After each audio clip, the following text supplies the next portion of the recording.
PRT kemudian di sekolah yang bank jadi oleh 70 di sekolah nih kira-kira. Jadi ini 170. Nah, gitu kira-kira. Nah, kalau seperti itu kata dia, kata Java Konfit ini, wah kesuwen ngene iku. Kesuwen. Awake dhewe kudu kerjasama. Duwite wong-wong, duwite pegawai. Dilebokno ngene. Itu mulai 1989 alias berapa tahun? 18 tahun dari itu. Nah, itu kemudian tahun 90 mengambil alih aset PT Konfit Indonesia dan benar-benar mengambil alih itu maksudnya apa? Nuku dia ada perusahaan lain namanya PT Konfit Indonesia dituku karo Java Konfit yang sekarang namanya Java Konfit. Dulu nama aslinya ini apa tadi? Jaya Java Plating Factory ini. Pertanyaannya terus kok tuku duitnya kon diri. Dari mana kira-kira duitnya?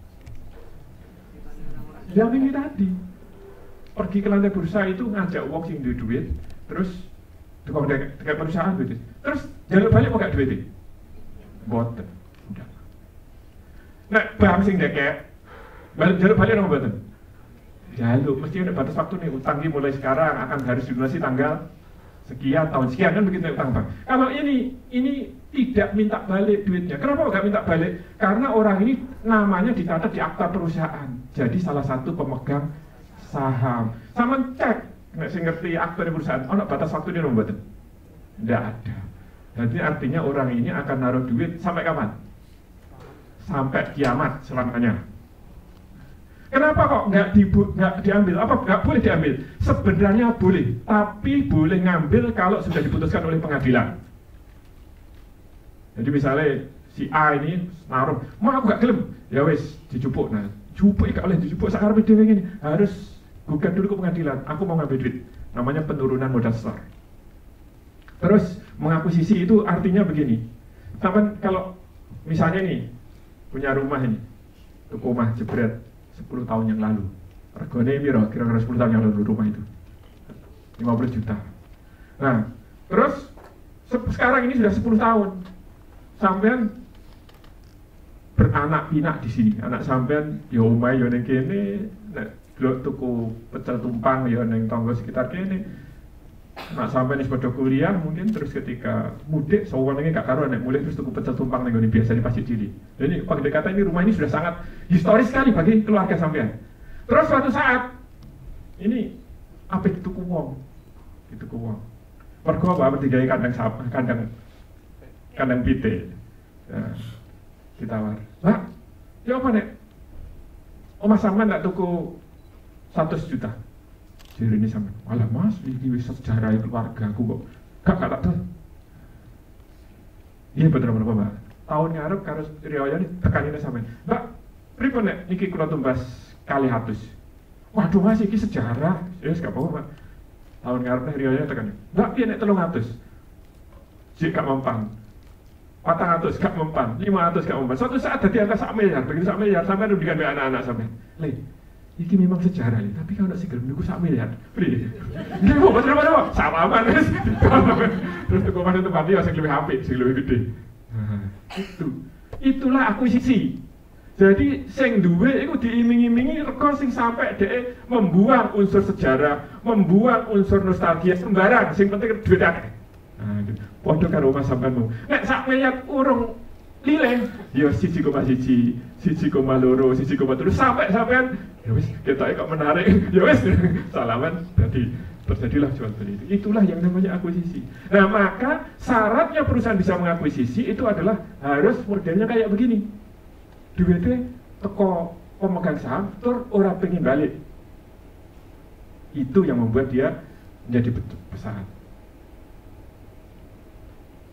Nah, ini anak perusahaannya pun disuruh untuk nyari duit melalui lantai bursa. Jadi podo undang wong-wong untuk masuk lagi. Coba 2007 apa yang dilakukan? Mengakuisisi PT Hidon. Iki jenengane blonjo. Kok blonjo ini kok blonjo perusahaan terus gitu. Ora blonjo ndok, ora blonjo pitik, blonjo perusahaan. Artinya apa? Ya blonjo ndoke, ya blonjo pitike, ya blonjo pegawene dan seluruh sistemnya yang dituku itu. Nah, itu makanya cepat. Ya Gus. Aduh, orang walu, apa yang dilakukan? Belanja meneh. Belanja perusahaan meneh.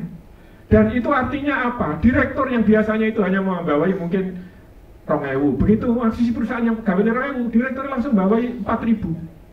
Berarti apa? Semua sistem dari situ dipaksa dalam tanda kutip untuk meningkat. Orang itu kadang-kadang untuk meningkatkan kapasitas itu udah dipaksa. Paksanya apa? Biasa anak baru udah di 4.000. Kayak apa kira-kira? Wes mesti sibuknya pengen 2 kali lipat. Manajer RJ ini biasanya bayari wong 2.000 dari 4.000, pasti sibuknya 2 kali lipat itu. Dan lain-lain. Itu cara perusahaan untuk memaksa. Kenapa Pak dia harus dipaksa? Ya wong ini kadang-kadang gak dipaksa, gak melakukan sampai sukarela ya rano sing gelem nunggu dengar. Tak paksa dadi gelem. Padahal nunggu dengar iku enak. Jadi Bapak sekalian, perusahaan itu untuk tumbuh besar syaratnya ada 2 kaki, dan kaki-kakinya harus kuat semuanya. Yang pertama adalah kaki SDM. SDM butuh pinter. Yang biasanya nyekel pitik, ya nyekel pitik sing pinter. Yang biasanya nyekel ndok, ya nyekel ndoknya sing pinter. Sing apik kerjane, sing biasanya ngersi telek, ya sing apik dan telek gak mampu. Semua bekerja sesuai dengan keahliannya masing-masing dan makin lama makin ditingkatkan. Saya kemarin tanya Mas Sigit, 1 orang pegawai kita itu rata-rata, kalau di rata-rata seluruh ayam dibagi seluruh pegawai itu berapa? 3.800. Nah, sekitar itu.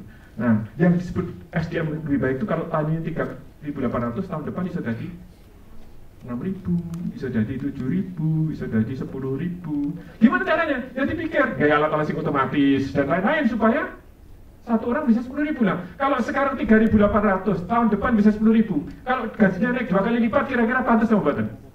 Pantas, dibagi perusahaan. Karena naik kapasitasnya lebih dari 2 kali lipat. Nah itu caranya naik gaji yang menguntungkan perusahaan. Kalau misalnya suatu perusahaan itu nambah modal ya, nah, misalnya dari awal sahamnya kan sekian, nanti nambah modal. Nah untuk penambahan modalnya itu misalnya setelah sekian tahun baru tambah gitu. Secara end value kan uang yang baru ini kan jauh lebih turun daripada yang di bawah waktu pertama kali. Apakah itu nanti dalam sistem pembagian dividennya itu modal yang awal tadi nilainya akan disesuaikan dengan modal yang baru gitu Pak? Misalnya saya ini adalah investor baru, terus Mas Dayat, Mas Sigit itu punya perusahaan, katakanlah ini supaya menyederhanakan angka, dia itu saudara bersaudara berapa jaringan? 6, dengan Pak Sis jadi 7 orang. Katakanlah itu masing-masing dulu setornya 1 lembar itu 1 miliar, sehingga kalau 7 orang sama dengan 7 miliar. Itu tapi pirang puluh tahun yang lalu. Nah misalnya begitu. Nah aku teko, aku gak duit 1 miliar, terus saham kerja jadi 1 lembar, maka nek bagi-bagi untung, maka saya nanti hak saya adalah 1/8. Betul? Nah, Mas Sigit juga 1/8. Dan mereka bersaudara semua 1/8. Nah, naik uniku, enak aku, ora enak Mas Dayat. Pasti gak akan mau dia. Pasti gak akan mau. Gimana supaya mau? Tawar-menawar saya dengan beliau bertuju. Nah, dia nawar 1 lembar ojo 1 miliar. Piro? Selawe misalnya.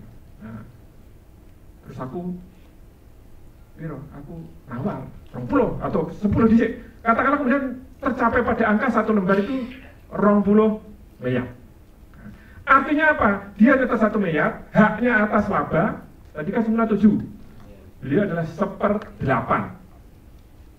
Saya nyetor berapa? 20 miliar, hak saya berapa? 1/8 juga. 1/8 juga. Berarti apa? Yang 20 miliar itu kan terdiri dari 1/19. Yang 1 itu adalah saham saya, yang 19 itu menghargai jerih payah beliau dan segala sesuatunya yang sudah dilakukan selama sekian puluh tahun itu. Nah, jadi saya ini setor 20 kalinya beliau hanya untuk mendapatkan hasil yang sama dengan beliau.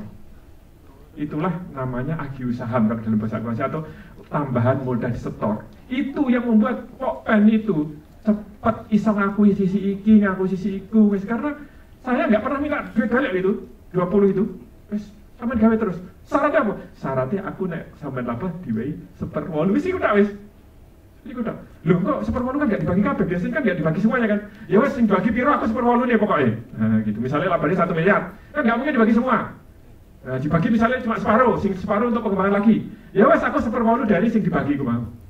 Selalu begitu. Nah, itulah kemudian yang menjawab pertanyaan sampean ini bukan kok tangan kosong saya masuk. Aku yuk menghargai apa yang sampean kerjakan sudah sekian puluh tahun itu. Nah sekarang ini si pendiri ini dia membuat perusahaan khusus untuk memegang sahamnya, namanya Java Complete, besar 52% sampai hari ini 52%. Jadi dulunya 100% tapi cilik, sekarang 52% tapi gede. Yang lainnya orang lain, ini ada namanya KK Investment PT Ltd, ini 11%, publik ini 35%. Ada saham yang diberi kembali itu kadang-kadang perusahaan itu perlu membeli saham kembali, duitnya rotok nganggur-nganggur sidik, perlu digawe kayak tuku saham dewe dan meningkatkan nilai saham karena permintaannya lebih besar. Nah tapi ini gak signifikan. Yang signifikan adalah dua pihak ini. Jadi ini setor duit besar sekali, dia hanya dapat 11 tambah 35. Totalnya 52, 100 dikurangi 52, jadi 47, sekian. Dan menghabiskan perusahaan yang seperti itu. Itulah yang disebut sebagai proses korporatisasi. Maksudnya apa? Semula itu pendiri sendiri, sekarang ada orang lain. Apakah nanti akan berhenti si Java Complete sampai di atas itu? Tidak. Nanti ini akan turun lagi karena dia akan terbitkan saham terus. Kebetulan akuisisi pasti. Oh, perusahaan-perusahaan diakuisisi, pasti akan melakukan seperti itu. Nah, nanti suatu saat tidak ada lagi saham yang dominan. Tidak ada lagi yang di atas 51%. Itulah yang terjadi pada semua perusahaan-perusahaan, termasuk yang kerjanya di distributor Nestle. Saya mencek, Henry Nestle dan keluarga itu sahamnya tidak sampai 5% sekarang. Tapi Nestle dodolan barang sak dunia. Dia punya aku disuguhi di hotel itu, kopinya itu Nestle. Nestle yang kecil saset itu, nah tak bikin ada alat pemanasnya itu. Padahal itu di Swiss dodolan sampai Blitar, sampai nyiwangi ngedol, kurang apa coba itu? Memang nggak sampai 5%, tapi 5% dari sak dunia. Nah itu. Level manajemennya dari direktur puncak yang ada di Swiss sana sampai orang-orang yang di bawah, yang sampai layani di sini jualkan produknya itu levelnya mungkin 20 level gitu mungkin gitu. Itu kayak di tentara itu jenderal bintang 4 sampai kopral, paling bawah itu namanya prajurit 2. Itu ada berapa itu Prada itu? Saya udah hitung 22 level. Artinya apa? Wong nek jadi jenderal itu panjang temenan itu. Sudah naik minimal kan dari akabri dia. Dari akabri sampai jenderal bintang 4 itu mungkin ada belasan level itu. Naik satu dan naiknya nggak sembarang naik. Diseleksi temenan. Maka ketika ada jenderal bintang 4 meninggal atau pensiun, sing bintang 3 siap loh mboten? Sangat siap karena wis melalui proses kaderisasi yang luar biasa. Itulah Nestle. Kalau direktur sekarang ini pensiun, sing level senior manager itu langsung klik menulis gak ada jeda sama sekali, gak ada kegaduhan sama sekali. Ya sama seperti jenderal bintang 4 pensiun, si bintang 3 siap dan itu sudah melalui proses pengadilan yang panjang berjenjang, bukan main-main, gak ada karbitan. Orang peduli kok anaknya pendiri, cucunya pendiri, semua sudah melalui pengadilan yang berjenjang. Keuangan untuk SDM mungkin bisa diperjelas lagi Pak untuk lebih maksimalnya. Terima kasih. SDM dan keuangannya dua. Maksudnya apa? Itu ibarat orang jalan. Kalau cuma SDM kok ya kayak wong ingkling lah kayak iso banter. Tapi ya duit, ya SDM kencang. Ini saya beri gambaran. Adakah orang di dunia yang meragukan keahlian Pak Habibie almarhum di bidang pesawat? Ora ono. Seluruh dunia percaya bahwa Pak Habibie itu sebagai SDM pesawat nomor 1 seluruh dunia. Gak ono sing nandingi pada saat beliau masih meninggal sampai sekarang pun gak ono sing nandingi. Tapi sampean yang sering pergi ke sana kemari naik pesawat, pernahkah sampean naik pesawat produksinya Pak Habibie? Sampean kan sering lu pernah gak numpak pesawat? Ora pernah. Saya ini kerja saya juga pergi kemana-mana, belum pernah sekalipun. Jangankan numpak, melihat aja di bandara, gak pernah. Nah terus naik di pesawat Pak Habibie, ya memang rono. Naik tingkat ini alami, dan perusahaan perlu menyediakan ruangnya. Jadi para tentara kenapa dari prajurit 2 menuju jenderal bintang 4 itu diberi ruang-ruang. Lulusan SD ya apa prajurit 2 daftar. SMP apa mulai apa. Lulusan akabri apa itu semua sudah diberi ruang dan kemudian naiknya juga jelas, kriterianya jelas. Proses kaderisasinya jelas, trainingnya jelas. Level gajinya juga jelas. Jadi akhirnya semuanya jelas. Nah, ketika seperti itu maka perusahaan bisa memberi ruang untuk SDM tumbuh. Nah, tapi itu semua harus diciptakan. Jadi nggak bisa, perusahaan itu harus dibikin, struktur organisasi yang dibikin. Tapi tadi membikinnya alami, tidak boleh dipaksakan. Nanti akan ada orang HRD yang mendefinisikan, oh yang disebut PJ itu syaratnya ini. Apa misalnya bisa bahasa Inggris misalnya begitu, supaya ketemu orang-orang berbahasa Inggris gak ketok kayak ketak ketulep itu kan gak. Itu bisa dibikin oleh HRD, diberi syarat, setiap jabatan itu ada syaratnya, syarat ini. Terus pernah mengikuti training sekian jam, nah, semua bisa dibikin ke syarat. Nah, itulah yang harus dilakukan perusahaan supaya menantang SDM-nya untuk tumbuh. Dan kemudian ditantang, kok nek muda ditambah gini, nek muda dalam waktu sekian tahun tambah ini, dan seterusnya. Akhirnya semua berlomba-lomba. Dan kemudian penilaiannya juga jelas, jadi bukan masalah suka nggak suka, tapi berdasarkan kriteria yang jelas. Karena kalau hanya berdasarkan suka nanti bisa menimbulkan keonaran, like dislike, bikin keonaran. Tapi kalau jelas kriterianya, jadi sampean misalnya semula daftar itu katakanlah satu angkatan itu 100 orang, kok ada satu yang sudah dinaikkan. Ini kalau memang orangnya nggak baik, nanti yang 99 protes. Oh ya asalnya kocok kok jadi pimpinanku, kan gitu kan. Nah, tapi kalau memang satu orang ini memang secara kapasitasnya memang lebih, kocoknya senangnya dipimpin, enak dipimpin kocokku ini, memang kocokku, tapi pemimpinnya enak. Sama gak pemilih ketua kelas, kan aslinya konco sak kelas kabeh. Tapi kenapa dia dijadikan ketua kelas dan yang lain-lainnya senang? Ya memang pantas gitu. Tapi nek sing arek gak pantas dijadikan ketua kelas, diprotes biasanya. Diprotes, diduduk. Nah, memantaskan diri itu yang harus dilakukan oleh setiap SDM untuk naik level. Bapak kan sebagai konsultan ya, saya sering mendengar bahwa misalnya dalam konsultan, saya ambil contoh misalnya konsultan pernikahan. Mereka yang sering konsultan kan biasanya yang bermasalah Pak, jarang kan misalnya nggak bermasalah, misalnya mereka yang datang untuk konsultan. Nah kalau yang Bapak sering hadapi itu apa Pak, khususnya perusahaan? Terima kasih. Saya itu tidak pernah menjadi direktur perusahaan lain di luar SNK Consulting. Pertanyaannya terus kok iso? Jadi konsultan dipercaya oleh banyak perusahaan, para direktur untuk bertanya kepada kami di SNK Consulting. Teman-teman SNK Consulting semua tidak pernah berpengalaman sebagai direktur. Terus apa yang kita jual? Yang kita jual itu adalah ilmu dan data. Ilmu dan data. Kerja saya itu tiap hari itu nulis, tiap hari operasi perusahaan, itu sudah lakukan bertahun-tahun, nggak pernah jeda. Nah, itu yang kita jual kepada perusahaan. Terus apa yang diinginkan oleh perusahaan itu? Yang diinginkan adalah kalau konsultan pernikahan memang biasanya konsultan itu masih bermasalah. Tapi kalau perusahaan bukan, biasanya konsultan perusahaannya akan ekspansi, berkembang. Yang bermasalah itu biasanya malah nggak terlalu butuh, atau kalau butuh mungkin sukan medimbaya atau apa dari orang itu orang duit kan deh. Ada satu dua yang bermasalah, tapi sebagian besar adalah perusahaan yang mau ekspansi. Misalnya apa? Iki loh Pak, aku aja apa nerbitkan saham kayak gini, ini pantasnya di Delpino. Nah itu kan kudu dihitung. Kan nggak, tadi saya menyatakan 20 tadi kan gambaran, tapi menemukan angka 20 ini kan harus dihitung supaya enak bagi para pihak yang terkait. Bagi investor baru ya enak, bagi pendiri juga enak, bagi karyawan juga enak, bagi semuanya enak. Bagaimana aspek legalnya ketika akuisisi? Nah ini kudu ditata juga. Bagaimana menata secara internal supaya investor yang tidak bisa berbuat apa-apa kecuali ikut voting itu tadi, duitnya 11%, bahkan mungkin kurang, itu tetap nyaman dan aman. Nah secara internal harus tata bagaimana SOP-nya, struktur organisasinya, job desk-nya apa, bagaimana tata kelolanya. Direktur itu ada tugas strategik, ada tugas administratif. Apa strategik? Ben labanya mudah, ben perusahaan maju, ben perusahaan iso ngakuisisi. Yang kemajuan perusahaan itu ada tugas strategiknya direktur. Nah, tapi direktur juga punya tugas administratif. Apa? Seluruh transaksi di perusahaan itu satu demi satu harus dilaporkan. Itu kan direktur. Tuku, ini kan beli kan ini. Nah, ini beli. Pakai duit perusahaan kan? Nah, ini harus dicatat oleh direktur, wajib hukumnya.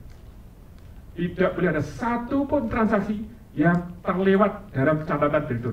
Tidak boleh ada satu pun pergerakan aset, walaupun tidak uang, Dok di bidang komunikasi yang luput dari pencatatan direktur. Nah, untuk itu direktur tidak bisa melakukan sendiri. Sadarlah nek direktur ngatut KB, maka dia nugasi anak buahnya, namanya akuntan. Akuntan itu tidak sendiri, dia punya anak buah, nugasi lagi. Nah, penugasan-penugasan itu dituangkan dalam yang namanya SOP, Standard Operating Procedure. Jadi anak buah ini kerjamu iki lho carane. Nah, ditulis semua, ada tangan.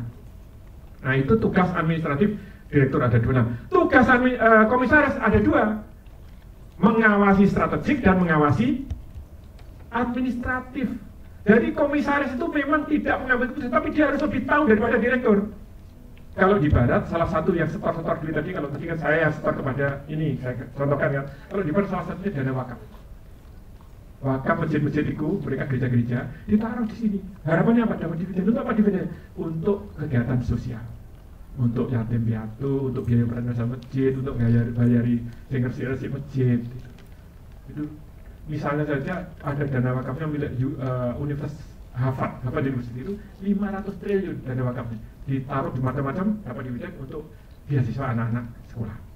Nah, maka kalau perusahaan itu melakukan seperti itu, dana wakaf itu optimal. Kalau sekarang sama tahu, wakafnya orang-orang itu berupa apa? Tanah, sama tahu catatan Badan Wakaf Indonesia. Tanah wakaf di Indonesia itu 42.000 hektar. Sing wis digawe lho. Baru 10%-nya, baru 4,2. Kalau 42.000 berarti 4,2 ribu. Dari 42.000 baru 4,2 ribu. Berarti hampir 40.000 hektar itu 4.200. Baru 4.200 yang didaya gunakan. Nah itu masalah kita. Karena apa? Orang mikirnya mikirnya wakaf itu mesti tanah. Satu sisi lain, gak ada perusahaan-perusahaan yang gelem nampa duit wakaf. Ora butuh aku utang ke bank, ora butuh aku sak ngene. Nah, akhirnya ini tunggu ketemu tutup. Itu masalah kita. Nah, kalau kita terbuka, perusahaan terbuka, maka dana wakaf akan kayak di Harvard itu. Umat Islam apa tidak punya yang sudah kayak gitu? Sebenarnya ada, cuma nggak terlalu dipahami orang. Ada Al-Azhar University. Itu sampai kalau nyekolahnya anak yang Al-Azhar itu gratis kabeh. Hampir semua gratis. Kenapa? Dia hidup dari dana wakaf. Ya itulah Bapak-Bapak sekalian, perusahaannya tumbuh, wakafnya tumbuh, investornya tumbuh, yang disebut karyawan sukses. Kalau dalam definisi manajemen modern adalah karyawan yang pendapatan dividennya cukup untuk hidup. Kan tadi terus, suatu saat kan dividennya akan kerja di 40 tahun kan, nabung terus itu tiap bulan. Nah itu nanti pada saat dia pensiun, pendapatan dividennya cukup untuk hidup. Pada saat itulah namanya bebas finansial. Nah, jadi semua itulah yang terjadi di dunia barat. Maka hampir semua bidang ekonomi itu yang menguasai barat. Perkecualinya berbanyak negara-negara yang sudah menerapkan kayak gitu. Perkecualiannya di antara adalah Jepang, Korea, Thailand sudah mulai, India sudah mulai. Maka sama kalau beli Suzuki Ignis itu India, diproduksi dari India. Atau mobil Tata, nah itu India. Korea, Jepang, India, Brasil. Nah Brasil